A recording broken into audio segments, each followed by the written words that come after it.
Tonight, some prominent Democratic leaders are sharing praise for President Trump and his team following the release of the remaining living hostages held by Hamas. As his complex ceasefire deal faces a complicated but hopeful path forward, former President Joe Biden, who was in office October 7, 2023, said this tonight: "I commend President Trump and his team for their work to get a renewed ceasefire deal over the finish line."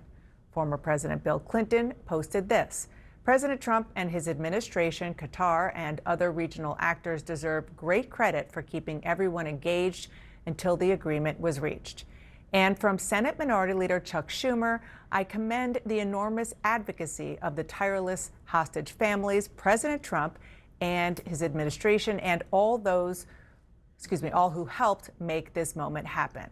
My political sources tonight: former communications director for the DNC, Karen Finney, and Republican strategist, Shermichael Singleton. It's nice to share this nice evening with you. I feel like there's so much doom and gloom, and we have some, not just slivers of hope, but a giant opening of hope. Karen, I want to start with you on kind of the politics of this. There's the human side, and then there is the politics of this. And what do you make of the way that those Democrats who I talked to and others are approaching the reality right now that there is a ceasefire deal, which is a very, very good thing? It is a good thing. And, tremendous credit does go to the Trump administration and to everyone, I think, as a number of them pointed out, who is part of this, because it's clear that the key to this deal are the Arab countries, other, Muslim countries, where they are agreeing to be part of the solution. That is going to be critical.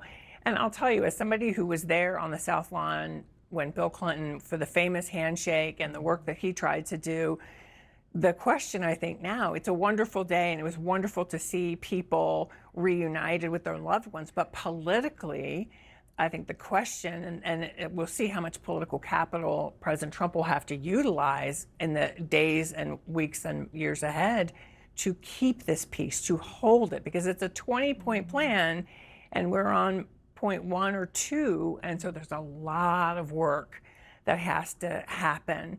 And Netanyahu has been unpredictable. Hamas is evil. So it's, you're dealing with forces that are not reliable.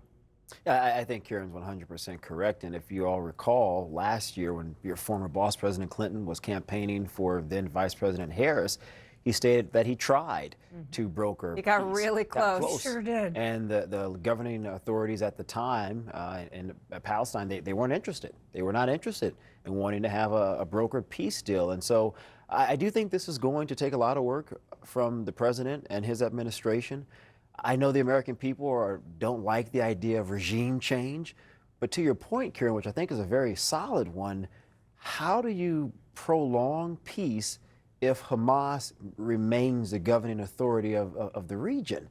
Do we somehow figure out a way to empower the Palestinian people to have a more free form of governance that can lead to prolonged peace? And if so, what does that look like, not only from the United States, but as the former President Clinton cited, other actors in the region, such as Qatar, maybe Saudi Arabia, Egypt, et cetera. So this is going to be complicated, but I absolutely applaud the president. And Karen, I don't need to tell you that this issue roiled the Democratic Party. It's starting to do it in the Republican Party now, but we'll see what happens there. But certainly politically, it was a big challenge for President Biden and then candidate Vice President Harris. A lot of people calling for ceasefire now, and there's a ceasefire now. And I read some very prominent statements from prominent Democrats saying, we're so glad this is happening. But there's also a very loud sound of silence from some of the people who were demanding a ceasefire. Yeah, I don't know quite what to make of that, to be honest with you, but I hope that they will find their voice and praise this moment, because there is a ceasefire. And again, anybody who was part of that ceasefire now movement has to be part of keeping the peace. We all have to be on board with a role in saying what can we do to hold the peace, right? We were talking about the political implications for Donald Trump. What's it going to cost the United States? At a minimum, if you were part of that movement, you should be saying, I will be part of the solution to help peace stay in the region. Yeah, I think you're absolutely correct. I mean, I've been a very strong advocate for Jewish people and Israel. I consider myself to be a Zionist in many ways, in part because of my personal Christian faith. But to Karen's point, are there moments to be critical of people who are on the opposite side? Absolutely, and we're going to continue to have those conversations. But I do think that you did see a pretty large groundswell on the political left in our country of people say, look, we want peace, we want the ceasefire. Well, it's here now. So now I think it's incumbent upon Democratic leaders to transform that movement, to try to figure out a way to have conversations, to maintain, again, peace, which is so necessary here, Dana. So speaking of leaders, I'm just going to shift the topic slightly. President Obama was on a podcast, Mark Moran, and he had a lot to say, he, the former president. Let's just start with some of the things he said about the Democratic Party. Sure. You can't just be a scold all the time. You can't constantly lecture people